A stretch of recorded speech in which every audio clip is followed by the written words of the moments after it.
आज के लेक्चर में हम लोग देखेंगे ओशियन के रिगार्डिंग। ओशियन से रिलेटेड जो जो मेन क्वेश्चन बनते हैं वो सब पॉइंट कवर रहेगा। साथ ही साथ आपको कुछ सैलिनिटी का कॉन्सेप्ट दिया जाएगा। देखते हैं पहला, और कुछ ट्रिक है आपको ओशियन को क्षेत्रफल की एंगल से, मतलब आप अकॉर्डिंग टू द एरिया के अकॉर्डिंग डिक्रीजिंग ऑर्डर में कौन सा ओशियन है उसका ऑर्डर बताया जाएगा। देखते हैं पहला। देखिए ओशियन हम लोग के पास में ओशियन जो है 5 ओशियंस है, और 5 ओशियन के लिए मैं एक एरिया वाइज के लिए ट्रिक देता हूं। एरिया के अकॉर्डिंग आपको मेमोराइज करने के लिए अकॉर्डिंग टू द एरिया के अकॉर्डिंग डिक्रीजिंग ऑर्डर में भी माइंड रखना है कि सर बोलना है डिक्रीजिंग ऑर्डर में। तो उसके लिए एक ट्रिक है पैसा। ये आसान है, आसानी से आप इसको याद कर सकते। ट्रिक है पैसा। पैसा मीन्स सबसे बड़ा ओशियन पैसिफिक ओशियन है, पैसिफिक ओशियन है। नेक्स्ट है अटलांटिक ओशियन है, नेक्स्ट है अटलांटिक ओशियन है, तब है इंडियन ओशियन है थर्ड नंबर पे आता है एरिया अकॉर्डिंग, तब साउदर्न ओशियन है, और लास्ट में मेरा आर्कटिक ओशियन। कहने का मतलब है कि एरिया के अकॉर्डिंग अगर देखा जाए तो सबसे बड़ा ओशियन हमारे पास पैसिफिक ओशियन, और पैसिफिक ओशियन जो है हमारे अर्थ का 1/3 पोर्शन को कवर किया हुआ है। अप्रोक्स हमारे अर्थ का 1/3 पोर्शन को कवर किया हुआ पैसिफिक ओशियन है। और पैसिफिक ओशियन को हम लोग लार्जेस्ट ओशियन तो बोल रहे हैं एरिया के अकॉर्डिंग, और पैसिफिक ओशियन का सबसे डीपेस्ट पॉइंट जो है मरियाना ट्रेंच है। क्वेश्चन पूछेगा कि कौन से ओशियन का डीपेस्ट पॉइंट सबसे डीपेस्ट पॉइंट है, तो वो है हमारे पैसिफिक ओशियन का नाम क्या है, तो मरियाना ट्रेंच है। कहां पे है वो पॉइंट, वो बोला पॉइंट कहां पे किस क्षेत्र के अंदर में पड़ जाता है, तो फिलीपींस के एरिया में पड़ जाता है, नियर द फिलीपींस पड़ता है। तो मरियाना ट्रेंच हमारे पास फिलीपींस के, और उस मरियाना ट्रेंच का सब बोलेगा कि सबसे ज्यादा डेप्थ जो उसका मेजरमेंट क्या है, तो अप्रॉक्स 11,000 मीटर है, लगभग 11,000 मीटर इसका है। और इसी में जो पॉइंट हमने देखा शेप कैसा है, तो इसका शेप पूछ देगा कि कौन सा ऐसा ओशियन है जिसका शेप ट्रायंगुलर है, तो हमारे पैसिफिक ओशियन का है। तो इसमें पॉइंट को हम रिपीट कर दे रहे हैं पहले कि हमारे पास ओशियन 5 ओशियन में पहला पैसिफिक, पैसा के कॉन्सेप्ट से देखा जाए तो एरिया में सबसे बड़ा, इसीलिए हमने लार्जेस्ट ओशियन लिख दिया है। ट्रायंगुलर शेप का है, और कितने हमारे अर्थ के सरफेस पे स्प्रेड कर चुका है, तो 1/3 सरफेस पे स्प्रेड किया हुआ है। उसके बाद आइलैंड इसके अंदर में कितने हैं, तो लगभग 25,000 आइलैंड इसके अंदर में आते हैं, 25,000 आइलैंड इसके अंदर में आते हैं। और डेप्थ, एवरेज डेप्थ कितना है इसका, तो 4200 मीटर, मतलब कहीं पे डेप्थ ज्यादा है, कहीं पे डेप्थ कम है, तो उसी डेप्थ का एवरेज वैल्यू निकाला गया है, जिसमें सबसे मैक्सिमम वाला तो हम लोग मरियाना ट्रेंच को बोल दिए जो फिलीपींस के अंदर में है। तो सभी डेप्थ का अगर एवरेज वैल्यू देखा जाए, तो एवरेज के अकॉर्डिंग देखा जाए तो 4200 मीटर। और इसके बाद में हमारे पास कहां पे मरियाना ट्रेंच है, नियर फिलीपींस के अंदर में। कितना है इसका डेप्थ, अप्रॉक्स 11,000। ये क्वेश्चन इससे भी पूछ दिया जाता है कि हमारे पैसिफिक ओशियन है, तो पैसिफिक ओशियन के ईस्ट में कौन कौन से कॉन्टिनेंट है हमारा, तो पैसिफिक ओशियन के ईस्ट में है हमारे पास में नॉर्थ अमेरिका और साउथ अमेरिका। कुछ बच्चे होते हैं जिनका मैप वगैरह थोड़ा गड़बड़ होता है, तो माइंड में रख लेते हैं यूएसए वगैरह। देखिए यूएसए जो है हमारा किसका पार्ट है, तो नॉर्थ अमेरिका का पार्ट है, और साउथ अमेरिका एक अलग कॉन्टिनेंट, नॉर्थ अमेरिका एक अलग कॉन्टिनेंट। उसके बेसिस पे अब देखिए, उसके बाद वेस्ट है, तो वेस्ट के अंदर में क्या है इसका, मतलब पैसिफिक ओशियन के वेस्ट में कौन पड़ता है कॉन्टिनेंट, तो एशिया है और ऑस्ट्रेलिया है, एशिया है और ऑस्ट्रेलिया, इसको मैं उसके बाद हमारे पास नेक्स्ट है एक अटलांटिक ओशियन को देखा जा रहा है। अटलांटिक ओशियन के अंदर में जो मेन पॉइंट हमारे पास में है, तो इसका शेप कैसा है, तो इस शेप का, कौन सा ओशियन जिसका ये शेप है, तो अटलांटिक ओशियन हो गया। उसी के बाद में इसको सबसे बिजिएस्ट ओशियन माना जाता है। बिजिएस्ट इसलिए बोलते हैं कि ट्रेड के लिए, व्यापार के लिए, मतलब इसका एक सी वे के हेल्प से एक जगह से दूसरे जगह क्या ट्रेडिंग किया जाता है, तो इसीलिए इसको बिजिएस्ट ओशियन माना जाता है। काफी ज्यादा इसको यूटिलाइज किया जाता है एज अ ट्रेड पर्पस के लिए। It provides maximum trade and transport facility between the American and European market. तो अमेरिकन मार्केट से यूरोपियन मार्केट में लाना चाहिएगा, या हमारे पास यूरोपियन मार्केट से अमेरिका के अंदर में जाना चाहेंगे, तो हम किसका हेल्प लेते हैं, तो सबसे ज्यादा हेल्प हमारे पास में जो आता है अटलांटिक ओशियन का आता है। अगर आप देखते भी हैं, अगर वर्ल्ड मैप को देखेंगे तो वर्ल्ड मैप के अकॉर्डिंग अगर देखा जाए तो यहाँ पे हमारे पास यूरोप वगैरह है और यहाँ पे हमारे पास ओशियन पड़ जाएगा, अटलांटिक ओशियन का पार्ट। फिर इस साइड में अगर देखा जाए तो यहाँ नॉर्थ अमेरिका है, यहाँ नॉर्थ अमेरिका, इसके जस्ट नीचे देखा जाए तो साउथ अमेरिका, साउथ अमेरिका है। तो अगर ये यूरोप वाले, मैं यहाँ पे गाइड कर दे रहा हूँ, ये वाला पोर्शन है और ये वाला पोर्शन है, सपोज करते हैं, तो ये और यूरोप वाले अगर चाहेगा कि हम यहाँ अमेरिका के अंदर में ट्रेड करें, इसी ओशियन का, इसी रूट का फॉलो करेगा। तो ये हमारे पास अटलांटिक ओशियन है। अटलांटिक ओशियन का जो है ज्यादा करके यूज किया जाता है ट्रांसपोर्ट फैसिलिटी। ट्रांसपोर्ट कहने का मतलब यहाँ का जो प्रोडक्ट है दूसरी जगह पहुंचाया जाएगा, ट्रेड के लिए, मतलब वही ट्रांसपोर्ट किया जा रहा है, क्या ट्रेड किया जा रहा है। जो एक मान लेते हैं कंट्री है, बहुत सारे प्रोडक्ट बना रहा है, वो कंट्री के पास वो प्रोडक्ट की डिफिशियंसी है, वो क्या करेगा, वहां पास ऑन करेगा, वहां वाले यहाँ पास ऑन करेंगे। तो ये मार्केटिंग पॉइंट ऑफ व्यू से तो कौन कौन के लिए ये भी क्वेश्चन माइंड में रखना चाहिए कि अटलांटिक ओशियन किसके बीच में सबसे बड़ा ट्रेड का काम करता है। तो हमारे पास आंसर होगा यूरोपियन और अमेरिकन मार्केट, मतलब उसमें नॉर्थ और साउथ अमेरिका दोनों काम डाउन होगा। उसके बाद में है इसी अटलांटिक ओशियन का एक पार्ट है मिड अटलांटिक रीज है। मिड अटलांटिक रीज से भी क्वेश्चन बनते हैं, कहां तक फैला हुआ है, तो नॉर्थ से लेकर साउथ तक।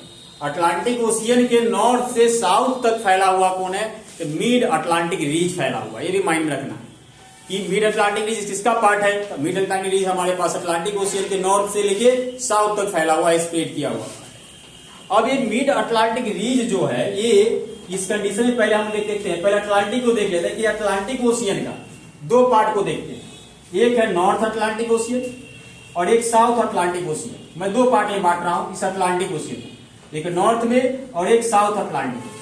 तो नॉर्थ अटलांटिक ओशियन क्या करेगा और साउथ वाले क्या करेगा, तो नॉर्थ वाले यूरेशियन प्लेट, नॉर्थ वाले यूरेशियन प्लेट को अमेरिकन प्लेट से सेपरेट करता है। नॉर्थ अटलांटिक ओशियन, क्वेश्चन बोलेगा कि कौन सा ओशियन है जो यूरेशियन प्लेट को, किसको, तो यूरेशियन प्लेट को अमेरिकन प्लेट से अलग करने का काम करता है, तो उसका आंसर होगा नॉर्थ अटलांटिक ओशियन। फिर क्वेश्चन रहेगा कि कौन सा ऐसा ओशियन है, ओशियन का जिसका वो क्या कर रहा है, सेपरेट कर रहा है अफ्रीकन प्लेट को अमेरिकन प्लेट से, अफ्रीकन प्लेट को अमेरिकन प्लेट से सेपरेट करने का काम कर रहा है वो साउथ अटलांटिक ओशियन। सिंपल सी बात है, रट्टा भी नहीं मानना है। देखिए यहाँ पे कौन से कि अगर हम लोग यहाँ पर देख रहे हैं कि अटलांटिक ओशियन का एक पार्ट है और हमारे पास ये यूरोप वगैरह है, तो ये तो अफ्रीका वगैरह हमारे पास इस साइड में आ जाएगा नीचे में, तो ये अफ्रीका आ गया हमारे पास। तो ये ओशियन के साउथ में अटलांटिक ओशियन कंसीडर कर रहे हैं, तो इसका साउथ वाला पार्ट तो यही हो गया हमारे पास। तो साउथ वाले साइड में कौन आ रहा है, यहाँ पे अफ्रीका आ रहा है, तो अफ्रीका आ रहा है और इधर गाड़ी हमारे क्या है, तो अमेरिका है। तो अफ्रीका को अमेरिका के साथ में कौन, तो साउथ अटलांटिक ओशियन आ गया। और यहाँ पर देखा जाए तो यूरोप है, ये यूरोप है इस साइड में और ये हमारे पास अमेरिका है। तो यूरेशियन प्लेट को अमेरिकन प्लेट से कौन पास साइड कर दे रहा है, तो नॉर्थ पार्ट कर रहा है, इसका मतलब कौन, north part of Atlantic ocean side. अब देखिए ये नेक्स्ट हमारे पास में है, ओशियन को पहले कंप्लीट कर दे तब सैलिनिटी को हम लोग देखेंगे। अब नेक्स्ट है इंडियन ओशियन, ये थर्ड नंबर पे आने वाले एरिया के अकॉर्डिंग इंडियन ओशियन है। इस इंडियन ओशियन में क्वेश्चन पूछा जाता है आपसे के पास कि कौन सा ऐसा कॉन्टिनेंट है जो इंडियन ओशियन के नॉर्थ में है। तो सिंपल सा स्ट्रक्चर मैप पे अगर चले जाते हैं, तो मैं इसे सिंपल सा, जिसको मैप से डर लगता है तो इसलिए मैं सिंपल सा एक ड्राइंग के रूप में लिया हूं। तो इंडियन ओशियन, तो इंडियन ओशियन के नॉर्थ में एशिया, आप इस तरह से देख सकते हैं कि इंडियन ओशियन को मैं दिखाया हूं, तो इसका नॉर्थ, क्योंकि आप लोग को मालूम है डायरेक्शन कैसे होता है, ईस्ट वेस्ट नॉर्थ साउथ। तो आप देखिए यहां से हम इसको बीच वाले को हम कंसीडर कर ले रहे हैं यहां समझाने के लिए, हम इंडियन ओशियन। तो इंडियन ओशियन कंसीडर कर लिए, तो ये हमारे इंडियन ओशियन का हम ऐसे भी तो इतना जानते हैं कि हमारा जो इंडिया है, इंडिया का नीचे वाला पोर्शन इंडियन ओशियन के अंदर है। तो उसके नॉर्थ में, मतलब हमारा जो पार्ट एशिया है इस ओशियन के नॉर्थ में ही पड़ता है, तो ये हमारा नॉर्थ में कौन हो जाएगा, एशिया हो गया, हमारा भी जो कंट्री इसी का पार्ट है। और उसके बाद में देखा जाए कि इसके बाद ईस्ट में कौन पड़ेगा, तो ईस्ट के साइड में थोड़ा सा ईस्ट में चला जाए, मतलब इंडियन ओशियन के ईस्ट में बोलना हो तो ऑस्ट्रेलिया हो गया, ऑस्ट्रेलिया आ जाएगा। तो ऑस्ट्रेलिया हमारे साइड में ही है एशिया के, तो ये हमारे पास ऑस्ट्रेलिया आ गया। उसके बाद कौन है, बोलेगा कि वेस्ट में कौन सा कॉन्टिनेंट है, तो अफ्रीका। तो इंडियन ओशियन के वेस्ट में अफ्रीका आ गया। उसके बाद में हमारे पास नीचे में बोला जाएगा, ईस्ट की तरफ में बोला जाएगा, ईस्ट की तरफ में ऑस्ट्रेलिया चला जाएगा। और नॉर्थ में इंडियन ओशियन का पूछ रहा है तो एशिया आ जाएगा। ये मैप को आप सिंपली से माइंड में रख सकते हैं, थोड़ा सा आपको आइडिया के लिए। नेक्स्ट क्या है कि इंडियन ओशियन, देखिए अटलांटिक ओशियन तो बिगेस्ट ओशियन है, ट्रेड सेंटर अमेरिका और यूरोप के बीच, क्योंकि वहां पर ऐसे भी इंडस्ट्रियल सेक्टर काफी ज्यादा है, तो वो ट्रेड सेंटर का काम कर रहा है। तो उसके साथ साथ इंडियन ओशियन भी एक ट्रेड का काम करता है, लेकिन सबसे बिजिएस्ट हमारे पास में कौन है, तो अटलांटिक ओशियन। तो ये भी एक ट्रेड पर्पस का काम करता है। तो एक ट्रेड पर्पस का काम किससे किसके साथ करेगा, तो इस इंडियन ओशियन के हेल्प से हमारे साउदर्न हेमिस्फीयर और वेस्टर्न हेमिस्फीयर वाले पार्ट में क्या किया जाता है, ट्रेड किया जाता है। साउदर्न हेमिस्फीयर वाले पार्ट में और वेस्टर्न हेमिस्फीयर वाले पार्ट में ट्रेड किया जाता है किस ओशियन के हेल्प से, तो इंडियन ओशियन के हेल्प से किया जाता है। ऐसा भी क्वेश्चन आपको घुमा कर। अब नेक्स्ट इसका इंडियन ओशियन का डीपेस्ट पार्ट, तो सिंपल सी बात है, और अब हम लोग इंडिया की मैप को अगर देखता हूं, इंडिया की मैप को अगर हम थोड़ा सा आइडिया के रूप में आप लोगों को देना चाहें, इंडिया की मैप से इस सिचुएशन से अगर देखा जाए तो यहां पर से आप देखिएगा ये इस वाले लाइन में क्या बताया जाएगा कि हमारे अंडमान निकोबार है। तो अंडमान निकोबार जो आइलैंड चल रहा है, इसी अंडमान निकोबार वाले आइलैंड के अंदर में हमारे पास क्या आएगा, यहाँ पे इंडोनेशिया वाला रीजन आ जाएगा, इंडोनेशिया वाला रीजन आ जाएगा। और इसी इंडोनेशिया वाले रीजन के अंदर में अगर आप देखिएगा तो यहाँ पे हमारा जावा आइलैंड है, जावा आइलैंड है, इंडोनेशिया का पार्ट है, तो जावा आइलैंड है, आइलैंड हमारे पास इसी का पार्ट है। ये जो इंडियन ओशियन कहाँ है, हमारे इंडिया को बताया हूं, ये मेरा तो ऊपर में तो एशिया है, तो इंडिया को जब बता रहा हूं तो ये हमारे पास इंडियन ओशियन का पार्ट है। तो इंडियन ओशियन तो यही तो मेरा स्प्रेड किया हुआ है, तो ये इंडियन ओशियन स्प्रेड किया हुआ है, तो इंडियन ओशियन का सबसे डीपेस्ट पॉइंट है, इंडियन ओशियन का डीपेस्ट पॉइंट। अगर नहीं दिख रहा होगा तो मैं साइड में बता रहा हूं, ये मेरा इंडियन ओशियन का पार्ट है। तो इसी साइड में हमारे पास इंडोनेशिया आएगा, आगे जब बढ़ोगे तो इंडोनेशिया आएगा। तो इसका डीपेस्ट पॉइंट में अगर देखा जाए तो जावा के अंदर में इंडियन ओशियन का डीपेस्ट पॉइंट पड़ता है, जो कि जावा ट्रेंच कहलाता है। तो क्या है, इसका डीपेस्ट पार्ट है जावा ट्रेंच हो गया। अब है इसी जावा ट्रेंच के बाद में इसका सबसे डेप्थ वाली पॉइंट कितना डेप्थ है भाई, तो 7450 मीटर अप्रोक्स, ऐसा ऑप्शन में इसके नियर अबाउट रहेगा, आप उसको टिक आउट कर सकते हैं। और तो कहां पे है, तो जावा आइलैंड के अंदर, कहां थे, इंडोनेशिया में पड़ता है पार्ट, और इसी का पार्ट वहीं इंडोनेशिया के अंदर में सुमात्रा वगैरह है। तो अब हम लोग देख रहे हैं कि आर्कटिक ओशियन, अब नेक्स्ट ओशियन हमारे पास में आ रहा है वो आर्कटिक ओशियन आ रहा है। इससे जो पॉसिबिलिटी क्वेश्चन का था और आप माइंड मैप के जरिए रख सकते हैं। अब आर्कटिक ओशियन है, तो ओशियन में और हम लोग देखते हैं सबसे नॉर्थ पोल में देखते हैं, नॉर्थ में चले जाते हैं हम। वर्ल्ड मैप के अगर नॉर्थ में चले जाएंगे तो टॉप में क्या दिखेगा, आर्कटिक ओशियन दिखता है, तो ये आर्कटिक ओशियन है। अब मैंने टी क्या बताया था, पैसा, पैसा, तो लास्ट में ए है, ए का मतलब आर्कटिक ओशियन है, आर्कटिक ओशियन, ये माइंड में रखना है, सबसे छोटा जो है। और कहां पर है, तो हमारे पास वर्ल्ड मैप में देखेंगे तो सबसे नॉर्थ में साइड में दिखाई देगा। तो ये आर्कटिक ओशियन सालों भर थ्रू आउट द ईयर इसमें क्या है, आइस का कवर रेज होता है, क्योंकि टेम्परेचर काफी डाउन है। आइस कवर रहने का कारण क्या है, टेम्परेचर डाउन। आप लोग को मालूम भी होगा कि अगर हम लोग इक्वेटर मान लेते हैं, तो इक्वेटर के कॉन्सेप्ट से ज्योग्राफी को समझने के लिए क्या कि जैसे जैसे हम बढ़ते जाते हैं पोल की तरफ में टेम्परेचर डाउन होता हुआ जाता है, तो टेम्परेचर डाउन होता हुआ जा रहा है। तो ये तो हमारे पास ओशियन है, वाटर तो इसके पास पहले से ही है, ओशियन है, वाटर तो है इसके पास में, टेम्परेचर काफी डाउन हो चुका है। तो टेम्परेचर काफी जब डाउन हो जाएगा तो किस जोन, किस स्टेट में चला जाएगा, फ्रीजिड स्टेट में चला जाएगा, वो जम जाएगा। तो हमारे पास क्या होगा, यहाँ पर ये जो हमारे पास आर्कटिक ओशियन है ये फ्रीजिड स्टेट में और काफी ज्यादा फ्रीजिड, मतलब उसकी थिकनेस काफी ज्यादा इंक्रीज है ना। तो ये यही रीजन है कि ये हमारे थ्रू आउट द ईयर कह सकते हैं कि क्या रहता है, through out the year IC zone के रूप में, आईसी अपीयरेंस के रूप में रहता है।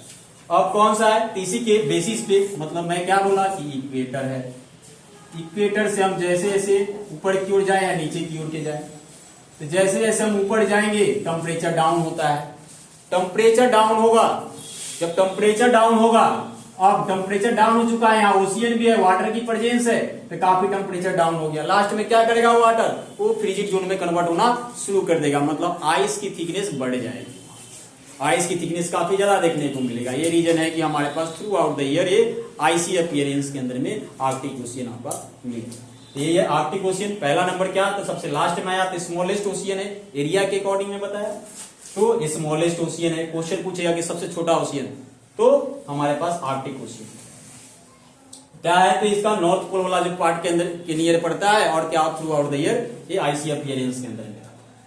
अब हमारे पास क्वेश्चन एक बनता है साउदर्न ओशियन से, तो साउदर्न ओशियन से क्वेश्चन बनेगा कि ये कौन सा ऐसा ओशियन है जो पैसिफिक, क्वेश्चन पर ध्यान देना है कि कौन सा ऐसा ओशियन है जो पैसिफिक को, अटलांटिक को और इंडियन ओशियन मैं ट्रिक भी लिखा था उसी अनुसार से, मतलब ट्रिक का पहला 3, टेंशन भी नहीं लेना है। ट्रिक का पहला 3 ओशियन तो कौन है? पाई। ट्रिक का पहला 3 ऑप्शन पाई, PAI पाई। तो इसका क्या है? Pacific, Atlantic and Indian. और उसके बाद ही ये सारा है, उसके बाद ही ये सारा है। तो आप माइंड रख सकते हैं कि साउदर्न ओशियन है, इन तीनों को ज्वाइन करने का काम करता है। इन तीनों को टेंशन भी नहीं है कि पैसा मैं लिखा हूं तो PAI और एस है, तो एस से आप कॉन्सेप्ट रखते, एस से पहले में आ गया पाई। तो ये क्या कर रहा है? पैसिफिक को, अटलांटिक को और इंडियन ओशियन को ज्वाइन करने का कौन सा ओशियन काम करता है? तो तुरंत मालूम हुआ कि सर बोले पैसा, तो पाई के बाद एस आ रहा है, इसका मतलब साउदर्न ओशियन से ये भी बात हो गई। तो इस तरह से आप मेमोराइज कर सकते हैं टॉपिक को। तो अब हमारे पास ये साउदर्न ओशियन हो गया, और साउदर्न ओशियन का ही पार्ट है, ये भी फ्रीजिड रहता है, मतलब आपके पास फ्री स्टेट में रहता है, लेकिन ये थ्रू आउट द ईयर, मतलब आप ये बोल सकते हैं कि most of the part of the year मतलब ये फ्रीजिड स्टेट में रहता है। सबसे ज्यादा है तो आर्कटिक ओशियन, सबसे ज्यादा आर्कटिक ओशियन, लेकिन maximum part of the year के लिए ये है। लेकिन सबसे ज्यादा में अगर देखा जाए तो हमारे पास फ्रीजिड स्टेट में तो आर्कटिक ओशियन ही रहेगा, क्योंकि पोल के लिए है ना। अब हमारे पास में जो क्वेश्चन एक था, हम लोग समझते हैं अभी कि सैलिनिटी क्या है। देखिए सिंपल सी बात, मैं एक सिंपल सा एक फंडा आपको समझाने की कोशिश कर रहा हूं। आजकल क्या हो रहा है कि इंडस्ट्री वगैरह, पॉपुलेशन बढ़ गया है, ये आंसर राइटिंग में भी काम देगा। तो पॉपुलेशन बढ़ गया, तो पॉपुलेशन बढ़ने से इंडस्ट्री बढ़ गई, और पॉपुलेशन की नीड को फुलफिल करने के लिए हमारे पास जो एरिया जो खाली था जिसपे हम खेती कर सकते थे, लोग वहां पे भी घर वगैरह बनाने लगे, इंडस्ट्री खोलने लगे। तो जो हमारा एग्रीकल्चर एरिया जो है, जो एग्रीकल्चर वाला जो लैंड है वो तो कम पड़ गया, एग्रीकल्चर वाला एरिया कम पड़ जाएगा। अब उसका इफेक्ट क्या होगा कि हम लोग ज्यादा फर्टिलाइजर यूज करेंगे, डिफरेंट टाइप से केमिकल यूज करेंगे, बहुत सारे मिनरल्स यूज करेंगे। अब अगर हम लोग मिनरल्स यूज करने के लिए जा रहे हैं, मिनरल्स यूज करने के लिए जा रहे हैं, सपोज करते हैं कि रेनफॉल हो रहा है काफी, ऊपर से इंडस्ट्री ज्यादा ओपन हो रखा है, इंडस्ट्री भी वाटर को यूटिलाइज करेगा, और जो उस वाटर का जो वेस्टेज बनेगा वो वाटर के थ्रू क्या करेगा, इंडस्ट्री उस वेस्टेज को पास ऑन करवा देगा। दूसरी कि आप अपने खेतों के अंदर में बहुत सारे केमिकल्स यूज कर रहे हैं, ज्यादा बारिश हो रही है तो उसके जरिए भी वो पास ऑन हो जाएगा, और वो पास ऑन होकर रिवर में जाएगा, रिवर से इस तरह से होता हुआ एक छोटा सा सी रीजन में जाएगा, सी रीजन से होता हुआ एक ओशियन का रूप ले लेगा। अब ये पूरा का पूरा वेस्टेज जो पूरा केमिकल्स कहां जा रहा है, ओशियन में जा रहा है। अब ओशियन के अंदर में सैलिनिटी का अमाउंट मीन साल्ट का प्रेजेंस अब तो बढ़ जाएगा, क्योंकि कैरी आउट तो बहुत बड़े एरिया से लेकर आ रहा है, इंडस्ट्री वाले एरिया से भी आ रहा है, एग्रीकल्चर वाले एरिया से भी लेकर आ रहा है केमिकल्स। अब वो कहां चला गया, तो ओशियन में चला गया। तो ओशियन के अंदर में कि हमारे पास सैलिन का अमाउंट है और परसेंटेज तो पहले के रेशो में बढ़ता हुआ चला जाएगा, और डे बाय डे बढ़ेगा, डे बाय डे बढ़ता हुआ चला जाएगा। तो वो बढ़ता हुआ चला जाएगा, जब बढ़ता हुआ चला जाएगा तो हमारे पास फ्रेश वाटर तो ऐसे ही कम है, फ्रेश वाटर तो हमारे पास ऐसे ही कम है। तो अब उस सिचुएशन में तो हमारे लिए क्या होगा, और ज्यादा डेंजर कंडीशन में हम लोग चले जा रहे हैं, डेंजर कंडीशन की तरफ चले जा रहे हैं कि फ्रेश वाटर तो ऐसे ही कम जा रहा है हमारे पास में। तो इस ये जो सैलिन का मैं कॉन्सेप्ट बताया कि कैसे हमारा ओशियन के अंदर में सैलिनिटी बढ़ता हुआ जाए।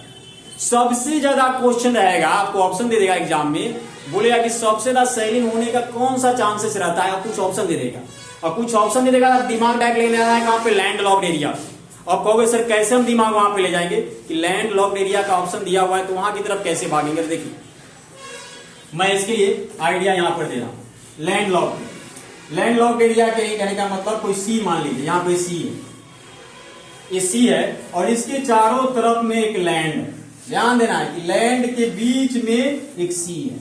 अब ये जो है यहाँ का जो इंडस्ट्री होगा वो अपनी वेस्टेज को कहा, उसका वेस्टेज कहाँ जाएगा, सी के अंदर। यहाँ जो एग्रीकल्चर की जा रही है वो भी कहाँ जा रहा है, सी के अंदर जा रहा है। इधर वाले का भी सी के अंदर में जा रहा है, इंडस्ट्री का भी, एग्रीकल्चर का भी। तो सारा वेस्टेज कहाँ जा रहा है, सी, क्योंकि लैंड लॉक्ड एरिया है, सबका तो इसी रीजन में जा रहा है। तो सबका इसी रीजन में जाएगा तो आप कंडीशन में क्या बोल सकते हैं कि एक छोटे से एरिया के अंदर में बहुत सारे वेस्टेज जा रहा है केमिकल्स का, तो वहां पर क्या करेगा, मिनरल्स की प्रेजेंस वगैरह बढ़ा देगा, सैलिनिटी तो ज्यादा हो जाएगा। तो लैंड लॉक्ड एरिया के अंदर में सैलिनिटी की चांस बढ़ जाती है ना। और क्यों बढ़ती है उसका रीजन मैंने आपको दिया। अब क्वेश्चन एक ये भी है कि सैलिनिटी पे एक और क्वेश्चन घुमाकर बोल सकता है कि अगर मैं आपको सिचुएशन देगा क्वेश्चन ऐसा, आप बोलेगा कि आपको इक्वेटर की तरफ जाने के लिए बोला जा रहा है कि आप इक्वेटर की तरफ जाइए। तो जब आप इक्वेटर की तरफ प्रोसीड कीजिएगा तो जैसे जैसे इक्वेटर, तो आपको इतना पहले से ही मालूम है कॉन्सेप्ट के अकॉर्डिंग कि हेवी रेनफॉल कहाँ होता है, इक्वेटर वाले एरिया में हेवी रेनफॉल होता है। अब जब वो हेवी रेनफॉल होगा तो उस सिचुएशन में अब मान लेते हैं कि ये मेरा इक्वेटर वाला एरिया रीजन है और यहाँ पे हेवी रेनफॉल हो रहा है, पानी ज्यादा हो रही है। तो पानी जब ज्यादा होगा तो सिंपल सी फैक्टर है कि अमाउंट ऑफ वाटर तो बढ़ गया, तो अमाउंट ऑफ वाटर बढ़ जाने से क्या हो जाएगा, वहां पे परसेंटेज ऑफ सैलिन वाटर डाउन हो जाएगा, क्योंकि मिनरल्स का अमाउंट एज इट इज रह गया, मिनरल्स का अमाउंट एज इट इज रह गया, और लेकिन उस मिनरल में पानी वाटर को ज्यादा ऐड कर दे रहे हैं। जैसे आपके पास कहोगे कि मान लो दूध आप कहीं से लेते हो और दूध कोई दिया, कोई 1 लीटर दूध दिया, उसमें 2 लीटर पानी मिला दिया, 1 लीटर दूध दिया 3 लीटर पानी मिला दिया, तो किसके अंदर ये परसेंटेज डाउन हो गया था, 3 लीटर वाले परसेंटेज डाउन हो गया। तो वही सिचुएशन है, मिनरल्स हमारे पास है और क्या कर रहा है, और हमारे पास जैसे इक्वेटर की तरफ आते हैं तो इक्वेटर की तरफ में कॉन्सेप्ट क्या है, हेवी रेनफॉल का चांसेस है। तो हेवी रेनफॉल के चांसेस है, इसका मतलब वहां पर पानी तो ज्यादा मिल रहा है, वाटर का एडिशन का चांस ज्यादा है, तो वाटर का एडिशन का चांस ज्यादा है, तो सैलिनिटी का परसेंटेज तो डाउन ही हो जाएगा।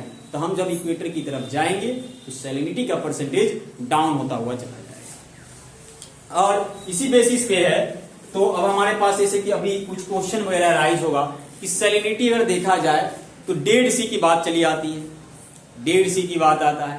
तो देखिए 1.5 C जो है, 1.5 C के अंदर में कितना सैलिनिटी है, तो लगभग 342। इसके नियर अबाउट जो ऑप्शन बनेगा आप वहां पर टिक कर सकते हैं, 342 सैलिनिटी। आप कहोगे सर 342 सैलिनिटी कहने का मीनिंग क्या है, क्वेश्चन एग्जाम में ही पूछ सकता है कि मान लो कि कोई ऐसा ही फैक्टर देके बोलेगा कि 20% सैलिनिटी का मीनिंग क्या समझते हो आप, तो आपको डायरेक्ट आंसर देना है कि 20% सैलिनिटी का मीनिंग ये हुआ कि 20 ग्राम क्या है उसके अंदर में, 1000 ग्राम, मैं ग्राम की बात कर रहा हूं, 1000 ग्राम वाटर के अंदर में 20 ग्राम क्या है हमारे पास सैलिन, साल्टी अपीयरेंस, वो हुआ 20%। बोलेगा कि 30% सैलिन की मीनिंग क्या समझते हो, और ऑप्शन दे देगा आप, तो 30% कहने का मतलब 30% साल्ट है, कितने के अंदर में, तो 1000 ग्राम ऑफ वाटर के अंदर में। तो आप यहां से भी आंसर देने केवल बन जाएंगे।